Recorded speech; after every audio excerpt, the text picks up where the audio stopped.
한 조사 결과 부부 10명 중 9명은 배우자의 말투 때문에 부부싸움이 심화된다고 답했다. 가장 듣기 싫은 말로는 됐어 말을 말자를 뽑았다. 언뜻 보면 말투가 문제인 것 같지만 언어치료사이자 심리상담사 노은혜는 말로 인한 갈등은 감정에서 비롯된다고 말한다. 상처를 주고받는 관계를 반복하는 사람들은 참았던 감정을 한 번에 와르르 쏟아내거나 감정을 왜곡해서 표현하는 등 자신의 감정을 제대로 표현하지 못한다. 감정을 다스리고 제대로 표현하는 방법, 소중한 사람과의 관계를 지키는 방법은 무엇일까? 첫 번째, 이중 메시지 사용하지 않기. 진짜 전하고 싶은 메시지를 숨기고 다른 말을 하는 것을 이중 메시지라고 한다. 예를 들면 화가 났을 때 친구가 화났어? 라고 물어보면 그런 거 없는데? 라고 말하면서 눈을 쳐다보지 않으며 대답하는 것이다. 말하는 사람에게서 전해지는 분위기, 표정, 말투가 말과 일치하지 않기 때문에 듣는 사람은 어떻게 반응해야 할지 혼란스럽다. 이중 메시지는 아이에게도 안 좋은 영향을 준다. 이중 메시지를 많이 사용하는 부모의 아이는 정서적으로 불안정할 확률이 높다고 한다. 실제로 조현병 환자들의 부모를 관찰한 결과 이중 메시지를 많이 사용하고 있었다. 이처럼 부모의 소통 방식은 아이의 정서에 큰 영향을 준다. 이중 메시지는 사용하는 사람 스스로도 힘들게 만든다. 무리한 부탁을 받으면 좋아 라고 말하면서도 속으로는 상대방을 원망하고 미워한다. 이중 메시지를 자꾸 사용하면 자신이 원하는 것과 원하지 않은 것 사이에서 혼란을 느끼며 점점 자신의 감정과 욕구를 알아차리지 못하게 된다. 자신의 감정과 바람을 명확하게 알지 못할 때 이중 메시지를 사용하게 된다. 그래서 먼저 자신에게 물어보는 태도가 중요하다. 내 마음이 정말 괜찮은 건가? 지금 당장은 잘 모르겠어. 생각해보고 말해도 될까? 10분만 생각해보고 이야기해줄게. 잠깐 시간을 요청하는 것도 좋은 방법이다. 생각할 시간을 갖고 자신의 감정을 정리하면 정확하게 욕구를 전달할 수 있다. 두 번째, 감정과 욕구를 함께 말하기. 한 부부가 상담실을 찾았다.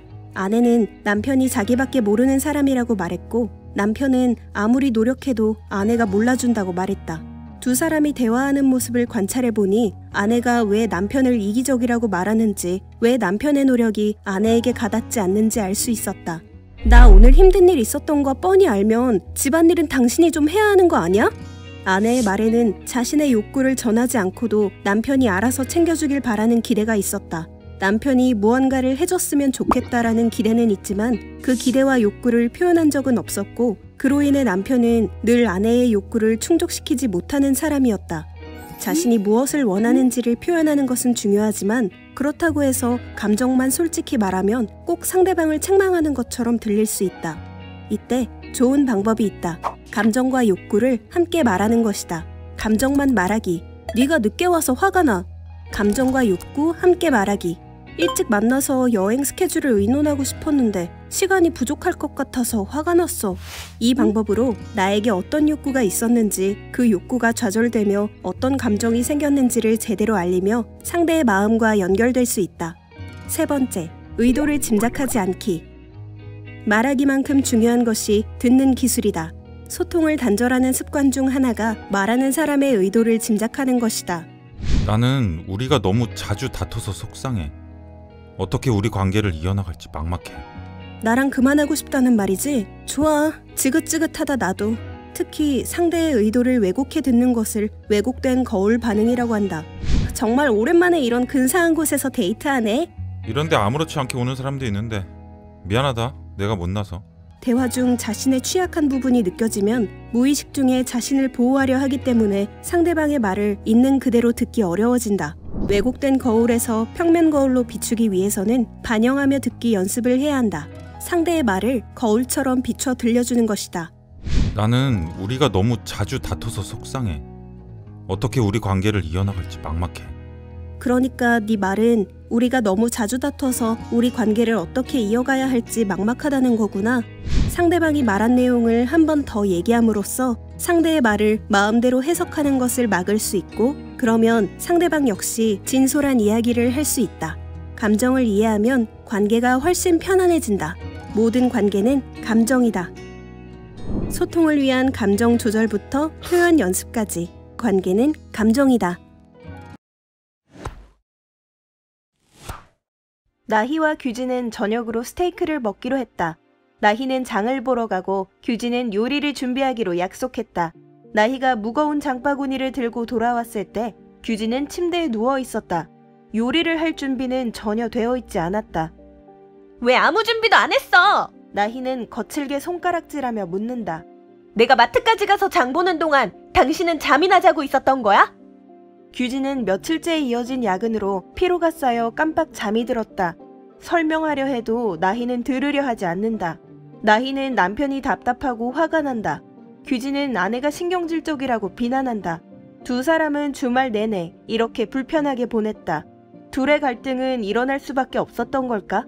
아니다. 한 명이라도 공감적 미러링을 했다면 상황은 완벽히 달라졌을 것이다. 우리 뇌에는 타인의 감정을 경험하게 하는 특별한 뇌세포들이 들어있다. 바로 거울 뉴런이다. 누군가가 우는 것을 보면 따라서 슬퍼지고 웃는 것을 보면 함께 미소를 짓는 것도 거울 뉴런 덕분이다. 3살짜리 조카를 만났다고 상상해보자. 자신도 모르게 조카의 행동, 표정, 말투를 미러링한다. 미러링은 거울 뉴런에 의한 반사행동이다. 이때 조카와 나 사이에는 강한 유대감이 형성된다. 누군가를 미러링하면 상대에게 다음과 같은 메시지를 전달하는 것이다. 너를 이해하고 있으며 너의 언어로 이야기할 것이며 우리는 같은 것을 경험할 수 있어. 이처럼 우리는 타인과 공감하는 능력을 타고났다. 하지만 많은 사람들이 갈등 상황에서 미러링을 차단해버린다. 상대방이 나와 다른 주장을 내세우면 맞서 싸워서라도 우위를 점해야 한다고 생각하기 때문이다. 서로를 적으로 인식하는 순간 감정은 상하고 상황은 악화되기만 한다. 이때 누구든 먼저 상대를 미러링한다면 어떨까? 첫 번째, 규진이 나희를 미러링한다면? 집으로 돌아온 나희는 규진을 보고 폭발한다. 규진은 자신이 쉬고 있는 모습이 나희를 화나게 만들었다는 것을 알아차린다. 규진은 자리에서 일어나서 나희의 흥분한 몸짓과 목소리를 미러링한다. 당신이 이렇게 화내는 거 충분히 이해할 수 있어. 당신은 힘들게 장 봐왔는데 난 아무것도 안 하고 있었어. 그는 애원하듯이 손을 든다. 정말 미안해. 유독 이번 주에 스트레스를 많이 받았더니 나도 모르게 잠이 들었어. 일단 여기 좀 앉아. 내가 장바구니를 정리하고 음식 준비를 할게. 나희는 서서히 화가 가라앉는다. 근데 무슨 일로 그렇게 힘들었던 거야? 규진은 회사에서 있었던 일을 털어놓고 분위기가 누그러진다. 두 번째, 나희가 규진을 미러링한다면? 나희는 누워있는 규진을 보고 화가 난다. 불같이 화를 낼 수도 있겠지만 장바구니를 내려놓고 규진에게 다가간다. 나희는 의자에 털썩 앉으며 숨을 길게 내뱉는다. 그리고 아주 차분한 목소리로 말한다. 오늘 많이 지쳐 보이네. 나도 완전히 녹초가 다 됐어. 규진은 침대에서 일어나서 나희를 보며 말한다. 장 보느라 힘들었지? 그런데 왜 이렇게 기운이 없는 거야?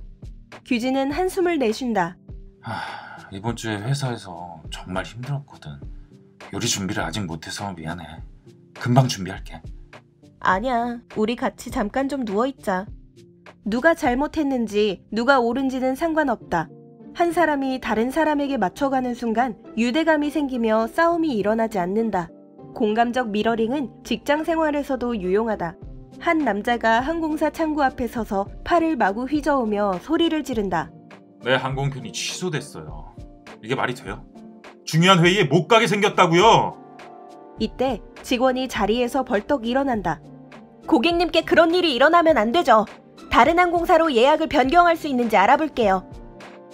직원의 반응에 남자는 흥분을 조금 가라앉힌다. 항공사 직원은 화가 난 남자를 미러링했고 그에게 다음과 같은 신호를 보낸 것이다. 나는 당신이 화가 난 사실을 이해하고 당신의 감정을 인정합니다. 미러링이란 당신의 입장을 제시하기 전에 상대방의 생각과 느낌을 먼저 받아들이고 있는 그대로 인정하는 것이다. 당신은 모든 사람을 미러링할 수 있다. 그러면 당신이 원하는 대로 대화를 만들어 나갈 수 있고 장기적으로 굳건한 관계를 맺을 수 있다. 설득하지 않으면서 원하는 것을 단숨에 얻는 법. 당신은 타인을 바꿀 수 없다.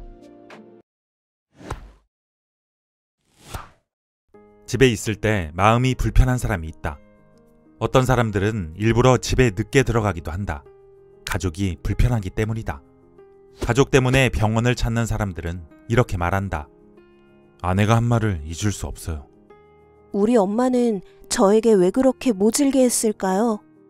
가족이라서 괜찮다고 생각했지만 가족이라서 더 아프고 잊히지 않는 것이다. 남들 같으면 인연을 끊으면 그만이지만 가족은 바꿀 수도 끊을 수도 없는 관계이기에 상처는 점점 심하게 골마간다. 가장 가까워야 할 가족에게 우리는 왜 이렇게 상처를 받을까? 먼저 부부관계를 살펴보자. 부부싸움은 대개 사소한 말에서 시작된다. 배우자가 무심히 툭 던진 말 한마디가 비수가 되어 심장을 찌른다. 오랫동안 상담과 약물 치료를 병행한 서희 씨는 남편의 말 때문에 우울증을 겪고 있었다. 남편은 늘 무시하는 말투가 입에 배어 있었다. 야, 네가 뭘 안다고 그래? 벌어다 주는 돈 쓰는 재주밖에 없으면서. 처음에는 거세게 항변도 하고 말다툼도 했지만 남편은 달라지지 않았다. 서희 씨는 남편 앞에서 점점 무기력해져 갔다. 일찍 부모님이 돌아가신 서희 씨는 친정이 없었다. 직장도 모아둔 돈도 없었기에 그저 남편의 언어 폭력을 견뎌야 했다. 그녀가 병원을 찾았을 때는 이미 우울증이 심한 상태였다. 부부간 언어 폭력은 생각보다 빈번하게 일어난다. 생각 없이 무심코 하는 말들도 언어 폭력이 될 수 있다. 바로 이런 말들이다. 1. 배우자의 학력, 출신, 신체 조건 등을 거론하는 말. 그러니까 무식하단 소리를 듣는 거야. 못 배운 티 좀 내지 마. 좀 빨리 따라와. 그러니까 살 좀 빼라고 했잖아. 안 그래도 콤플렉스라고 생각하는 부분을 감싸주기는커녕 상처를 후벼 파면 그 아픔은 더 크고 쓰리다. 이미 다 알고 결혼해놓고 틈만 나면 불만을 끄집어내는 행동은 배우자에 대한 도리가 아니다.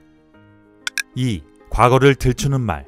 갈등이 된 문제만을 놓고 얘기해야 하는데 문제와는 관련 없는 과거의 일을 들춰서 비난하는 경우도 많다. 말이 나왔으니 말인데 지난번 추석 때만 해도 그래. 너야말로 전에 부부동반 모임 때 태도가 그게 뭐냐? 이런 식의 대화는 서로 감정만 상하게 할 뿐 문제 해결에 아무런 도움이 되지 않는다. 3. 배우자의 가족을 싸잡아 비난하는 말. 말다툼을 하다가 상대방 가족을 건드리는 경우가 있다. 누구라도 자기 가족을 비난하면 욱하는 감정이 치밀어 오르게 마련이다. 이때부터는 이성적인 대화는 자취를 감춘다. 수십 년을 같이 산 부부도 이 문제에 있어서만큼은 양보가 없다. 우리 엄만 왜 그러는지 모르겠어. 장모님이 좀 그런 면이 있지. 배우자가 먼저 자신의 가족 흉을 본다고 해서 거들고 나서는 것도 좋지 않다. 같이 비난하자고 꺼낸 말이 아니라 상황이 이러니 이해해달라는 완곡한 표현일 뿐이다. 부부가 관계를 회복하려면 이 사실을 반드시 기억해야 한다. 가족은 완벽한 타인이라는 것. 부부는 하나라는 생각에서 벗어나 배우자를 타인이라고 생각하고 거리두기를 할 때 서로에게 받은 상처를 회복할 수 있다. 먼저 호칭을 바꿔보자. 야, 이리 좀 와봐. 너 이게 뭔지 알아? 아무리 동갑내기이거나 친구였다가 부부가 되었다 해도 서로를 야, 너라고 부르는 것은 좋지 않다. 상대의 이름을 부르면 어떨까? 지우야, 이거 어때? 보람씨, 나 좀 도와줄 수 있어? 정중한 호칭은 상대를 정중히 대하게 만든다. 호칭에는 격식과 예의가 담겨있기 때문이다.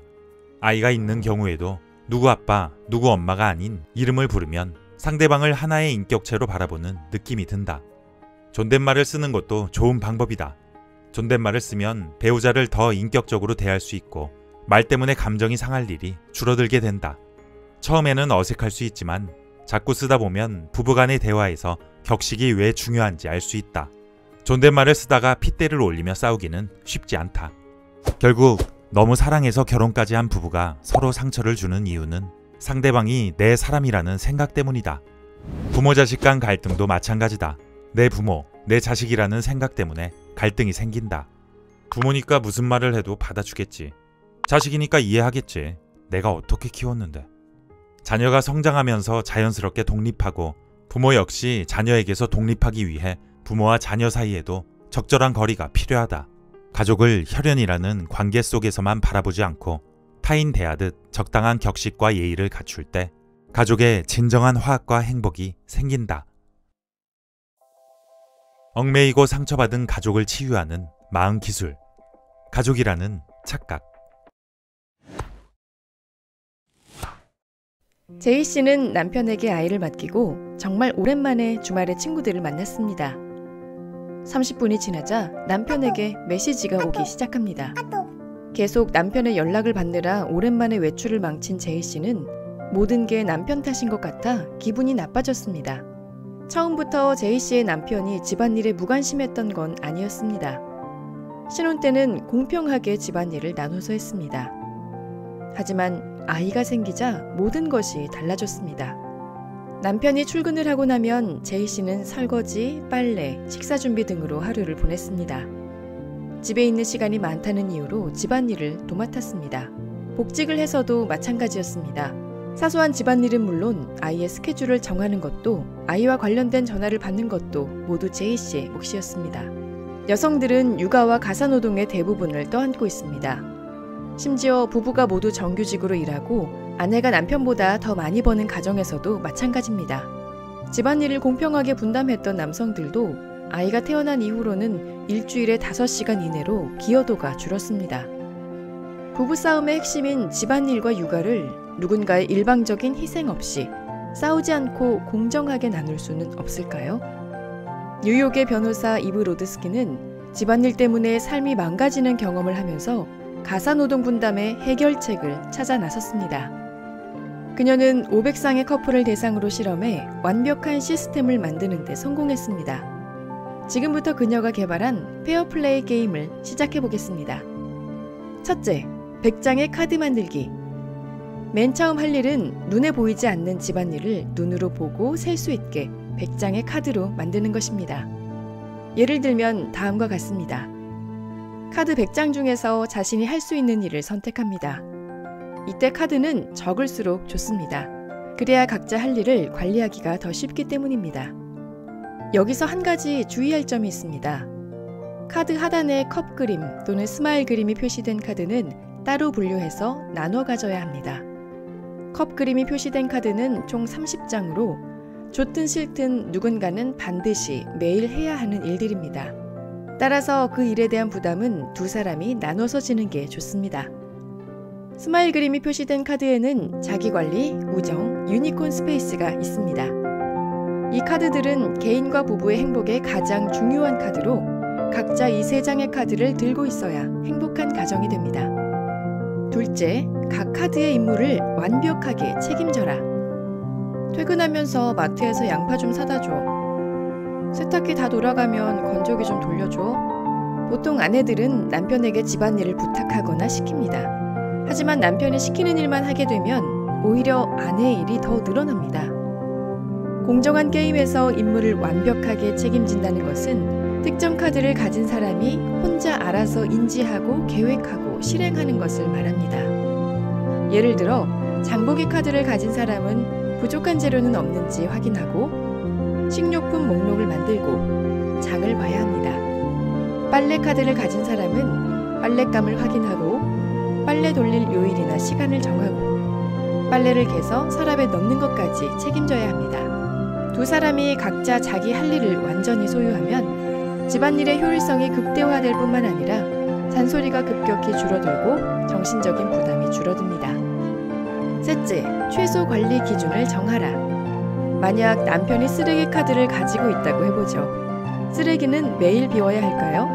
매일이 아니라면 언제 내다 버려야 할까요? 남편과 아내의 기준이 서로 다르다면 아내는 흘러넘치는 쓰레기통을 볼 때마다 남편에게 잔소리를 하게 됩니다. 쓰레기는 당신이 버리기로 했잖아. 대체 언제 치울 거야? 나중에 하려고 했어. 최소 관리 기준을 정하면 누가 그 카드를 가졌든 무엇을 언제 어떻게 할 것인지 정확히 알 수 있기 때문에 다투는 일이 줄어듭니다. 그저 매일 밤 7시에 쓰레기통이 비워지고 쓰레기 때문에 더 이상 싸울 일이 없어지는 겁니다. 제이 씨의 남편은 21장의 카드를 가져갔습니다. 제이 씨의 잔소리가 줄었고 부부싸움이 사라졌습니다. 제이 씨에게는 그토록 원하던 자기 개발을 위한 시간이 생겼습니다. 집안일과 육아로 인해 부부 사이에 갈등이 생긴다면 페어플레이 게임을 시작해보세요. 집안일 전쟁을 끝내면 부부관계가 보다 좋아질 겁니다. 싸우지 않고 집안일을 공정하게 나누는 획기적인 해결책. 페어플레이 프로젝트. 한국에서는 하루에 300쌍의 부부가 남남이 된다. 유럽의 경우 절반에 가까운 결혼이 이혼으로 끝난다. 처음 사랑에 빠졌을 때를 떠올려보자. 하루에도 몇 번씩 우리를 설레게 한 그 감정은 어디로 간 걸까? 호르몬의 문제일까? 사랑을 유지하는데 옥시토신이라는 호르몬이 중요한 역할을 하는 것은 사실이다. 일부 일처제를 유지하는 몇 안 되는 포유동물 중 하나인 프레리 들쥐는 한 번 사랑에 빠지면 평생 헌신적인 관계를 유지한다. 하지만 프레리 들쥐의 뇌에 옥시토신이 흡수되지 않게 하면 배우자에 대한 정절도 끝이 난다. 반대로 산악들쥐의 경우 틈만 나면 파트너를 바꾸는데 산악들쥐가 옥시토신을 섭취하면 갑자기 충실한 배우자가 된다는 연구도 있다. 이 실험을 모두 인간에게 대입할 수는 없지만 호르몬이 작용하지 않는 순간 연애 초의 설렘과는 작별해야 한다는 것만은 확실하다. 하지만 20년 이상 관계를 유지하면서도 사랑하는 감정이 넘쳐나는 사람들도 분명히 존재한다. 오랜 기간 사랑을 유지하는 커플들은 무엇이 다를까? 이들의 공통점은 자기 확장 모델을 갖고 있다는 것이다. 자기 확장 모델이란 관계를 통해서 자신을 확장시켜 나가는 것을 말한다. 쉽게 그림으로 살펴보자. 이 중 자신과 사랑하는 사람의 관계에 가장 가까운 그림은 무엇인가? 서로 거리감을 느끼는 커플은 1번 그림을, 두 사람이 서로 연결되어 있다고 느끼는 커플은 나머지 그림 중 하나를 택한다. 그런데 원을 자세히 살펴보면 두 원의 크기는 원이 겹쳐질수록 증가한다. 서로의 존재를 통해 자신을 확장하는 것이다. 그러니 사랑을 오래 지속하기 위해서는 두 사람의 겹치는 영역인 우리라는 연결고리를 확장시키는 것이 중요하다. 1. 함께 새로운 것을 경험하라. 새로운 것을 경험하는 데서 오는 흥분과 즐거움은 우리 마음에 다시 설렘을 불러들인다. 실제로 신나는 경험을 찾아 전념한 커플들이 그 후 관계에서 상당히 높은 수준의 만족도를 보였다. 다시 말해 소파에서 드라마를 보는 것보다는 콘서트나 극장 가기, 등산 등의 활동을 하는 것이 좋다. 정기적으로 익숙한 공간을 벗어나는 것만으로도 괜찮다. 뇌는 새로운 활동에서 오는 흥분을 설렘으로 해석한다. 그러니 두 사람이 수년간 새로운 경험을 거듭한다면 계속해서 우리라는 연결고리를 확장시킬 수 있다. 2. 상대방의 제시에 반응하라. 신혼부부들을 대상으로 한 실험에서 각 커플이 상대방의 제시에 매우 다른 반응을 보인다는 것을 발견했다. 예를 들어 새소리를 듣던 여자가 "저건 울새 소리 같은데? 들어봐" 라고 외치면 그 제시에 보이는 반응은 여러 가지다. 적극적으로 반응하는 사람도 있고 성의 없이 응이라고 대답하는 사람도 있다. 실험에서 신혼부부들이 상대의 제시에 어떻게 반응하는지 살펴본 후 6년 후 그 신혼부부들의 상태를 점검했다. 6년 안에 이혼한 부부들은 실험 당시 상대방의 제시에 평균 33% 정도 적극적인 반응을 보였던 반면 6년 후에도 좋은 관계를 유지하고 있는 부부의 경우 평균 86% 정도 적극적인 반응을 보였던 것으로 밝혀졌다. 별로 관심이 없는, 그리 중요하지 않아 보이는 얘기더라도 상대방의 제시에 반응하기 위해 노력할 때 비로소 같은 주제를 공유하며 서로에게 힘이 될 수 있다. 3. 5대1 법칙을 기억하라. 5대1 법칙이란 한 번의 부정적인 상호작용을 상쇄하기 위해 5배의 긍정적인 상호작용이 필요하다는 것이다. 간단히 말해 사랑하는 사람과 한 번 다퉜다면 그 경험을 보상하기 위해 5번 좋은 시간을 가져야 한다. 우리의 뇌는 부정적인 것에는 민감하게 반응하지만 긍정적인 것은 쉽게 간과하기 때문이다. 오랫동안 사랑을 유지하는 커플도 말다툼을 한다. 하지만 크게 싸우더라도 나중에는 훨씬 더 많은 상호작용을 한다. 부정적 상호작용을 잊기 위해서는 5배의 긍정적인 상호작용이 필요하다는 것을 언제나 기억하자. 두려움과 사랑, 분노, 인내심, 열정. 감정은 삶의 모든 순간 우리와 함께하지만 우리는 두렵고 낯선 감정에서 벗어나려 한다. 하지만 감정을 잘 다룰 수 있는 방법을 찾는다면 우리는 훨씬 더 나은 삶을 살 수 있다. 내 마음속 10가지 감정을 탐구하는 지적 여행, 감정이라는 세계. 심리치료실에서 10,000회 이상의 상담을 진행하며 부부관계로 고민하는 많은 여성들을 만났습니다. 남편이 더는 나를 사랑하지 않는 것 같아요. 아이를 키우는 동맹관계가 된 것 같아요.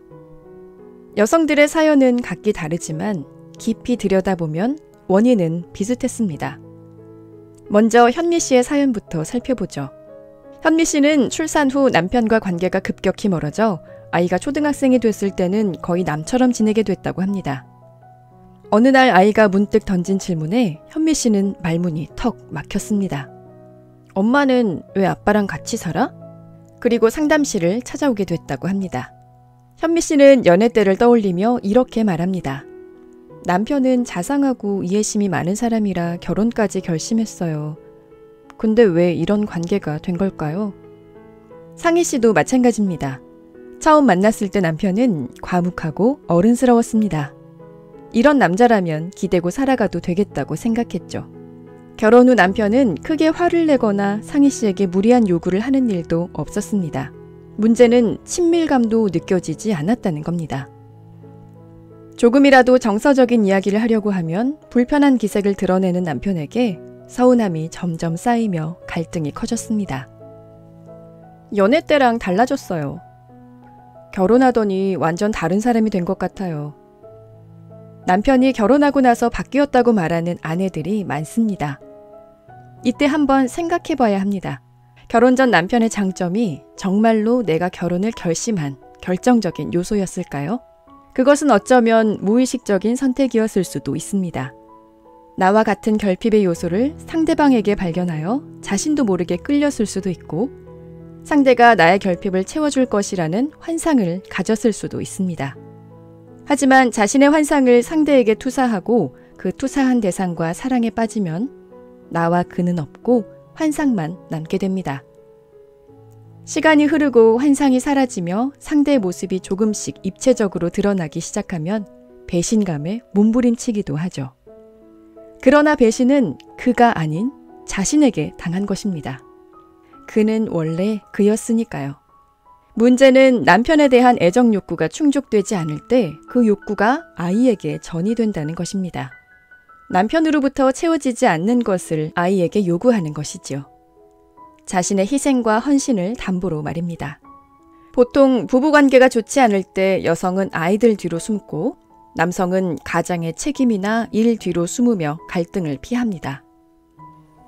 아내는 남편에게 겪는 좌절과 소외를 아이들을 통해서 다시 보상받으려고 하죠. 제가 권하는 해결책은 여성이 아내나 엄마라는 역할에 매몰되지 않고 무의식에 귀를 기울이는 것입니다. 대부분의 여성이 이런 상황에서 벗어나기 위해 스스로를 돌아보지는 않습니다. 남편을 문제 삼거나 상황을 탓하죠. 하지만 어느 누구도 나를 온전히 만족시킬 수 없다는 것을 알아야 합니다. 타인을 통한 만족은 찰나에 그칠 뿐이라는 것을요. 배우자가 무엇을 줄 수 있고 무엇을 줄 수 없는지, 나는 어디까지 수용하면서 살아갈지 파악해야 합니다. 또한 결혼은 두 아이의 만남이라는 것을 기억해야 합니다. 나는 무의식 속 아이로서 상대에게 요구하면서 상대는 어른이길 바랄 때 갈등은 증폭됩니다. 아내와 남편이 서로를 아이처럼 바라보면 좋겠습니다. 두 아이가 서로에게 연민을 느끼고 의지도 하고 서로를 보호하기도 하면서 말이죠. 잊지 마세요. 무의식에 있는 진짜 욕망이 무엇인지 알지 못하면 나를 잃은 채로 상대에게 의존하게 됩니다. 여성이 여성으로서, 아내로서, 엄마로서 온전히 혼자서도 자립한 존재로 서야 하는 이유입니다. 마음의 자립을 시작한 여자를 위한 심리학.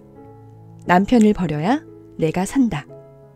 이 콘텐츠가 도움이 되었다면 구독과 좋아요를 눌러주세요.